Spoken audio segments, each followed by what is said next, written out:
Hello viewers, you're watching Afghanistan Report and I'm your host Swati Kundra. The main stories are: small militant faction joins Afghan peace process, Taliban still refuse.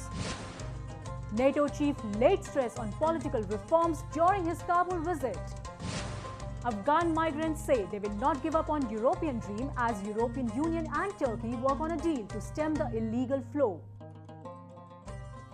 Hizb-e-Islami, a small but significant Islamist militant faction that is loosely allied with the Afghan Taliban, has joined Afghanistan's fledgling peace process. The Taliban still refuses to be part of the peace process. We have a report.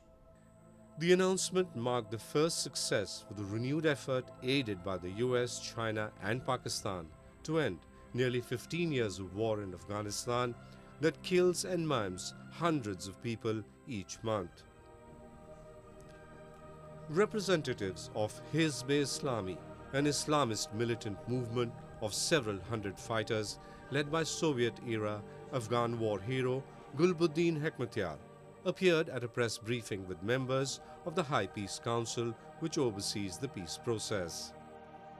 رهبر حزب اسلامی افغانستان جناب حکمتیار صاحب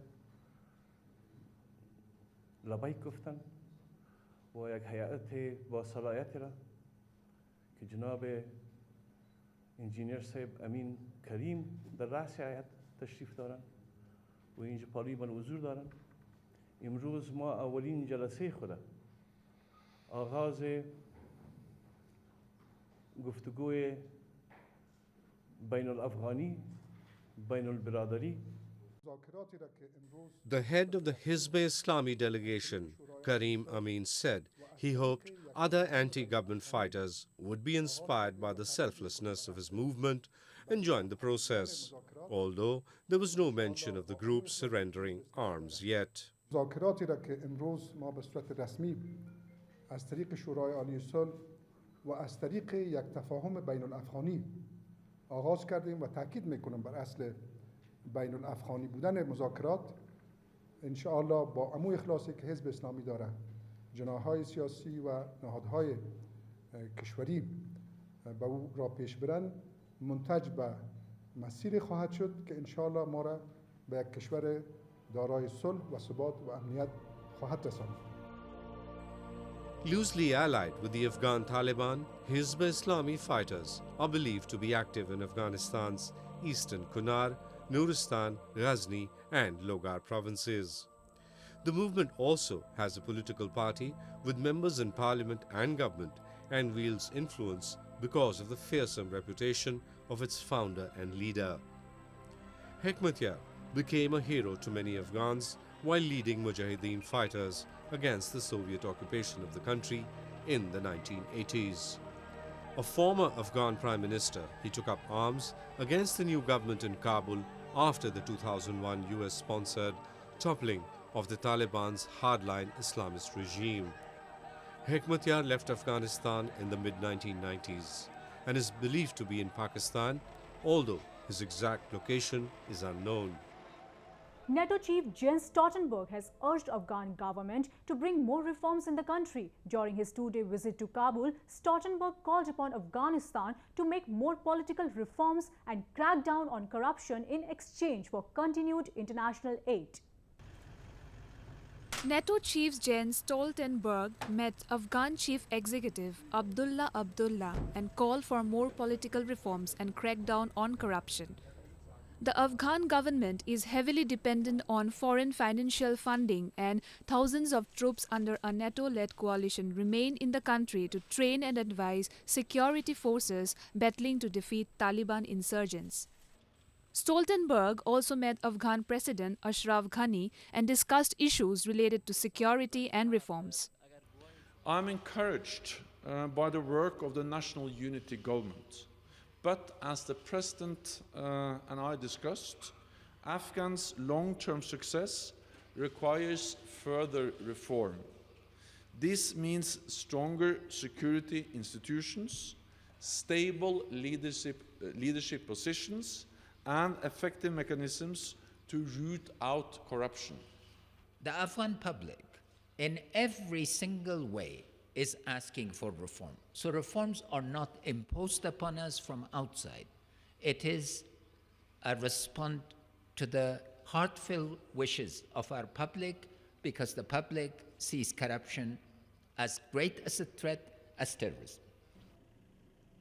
Stoltenberg said foreign advisors will start to play a more flexible role and provide more aid as they support Afghan security forces who are facing increased violence across the country. Coalition advisors will remain in a non-combat role in the war-torn country, but will go back to advising Afghan troops in smaller units and providing more intelligence and medical evacuation support, especially in the most contested provinces like Helmand and Kunduz. We haven't yet decided the troop levels for 2017, and it's too early for me to give you any specific figures. But what we have made clear is that we will continue with the rescue support mission. So we will continue to train, assist and advise the Afghan forces. What we have decided is that we will have a more flexible and targeted approach with the resources we already have in Afghanistan. Afghanistan continues to face major security challenge as the Taliban has been carrying out attacks in Kabul and other parts of the country. The major concern is influx of Pakistan Taliban. Afghan migrants say they will not give up on European dream as European Union and Turkey work on a deal to stem the illegal flow. We have a report. Dozens of Afghan migrants staying at a hotel on the Turkish coastal town of Chesmi voiced their resolve to travel to Europe. Staying in a small hotel for several days, the migrants were waiting to hear from smugglers about hopping on a dinghy to sail to the Greek island of Chios. One of them, who asked his name to be withheld for security reasons, said after 8 failed attempts, he still wanted to go to Greece. If I don't go, a lot of refugees want to go. I already tried 8 times. 8 times. I tried 8 times to go to Greece, but I couldn't. Still, I'm here, in Cheshma. Yes. If I can go, I will go. If I find some way to go to Greece, to Europe, I will go. For 19-year-old Mirvais Sahir said this would not stop young people like himself attempting to go to Europe.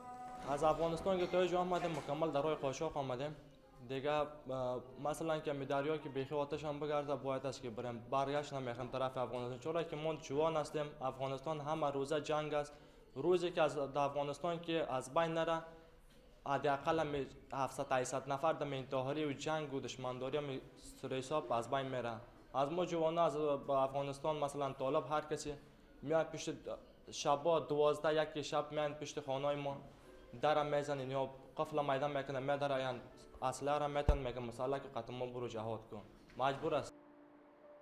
In Brussels, the European Union sealed a controversial deal with Turkey on March 18, intended to halt illegal migration inflows to Europe in return for financial and political rewards for Ankara. The accord aims to close the main roads by which 1 million migrants and refugees poured across the Aegean Sea to Greece in the last year before marching north to Germany and Sweden. Afghanistan cricket team is performing outstandingly. The team qualifies for the Super 10 phase of the ongoing ICC World T20 2016 in India. Afghan team performed well in its first Super 10 group, won match in Kolkata but lose the game by champions Sri Lanka. The spirit of Afghan team remains high and they're looking forward for next matches. When the Taliban ruled Afghanistan in the late 1990s, they banned music, television, sports and dancing under their strict interpretation of Islam. That changed after the US-led invasion that toppled their rule in 2001, and now Afghanistan is home to numerous TV stations, beauty parlors, sports stadiums and wedding halls. Zumba dance is a new arrival in the country. Take a look.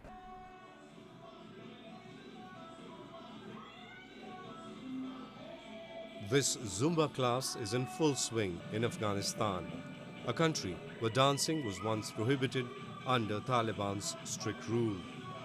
While many women in the conservative society still cover up fully in burqa, on the streets of Kabul, the atmosphere is more relaxed inside this secluded gym.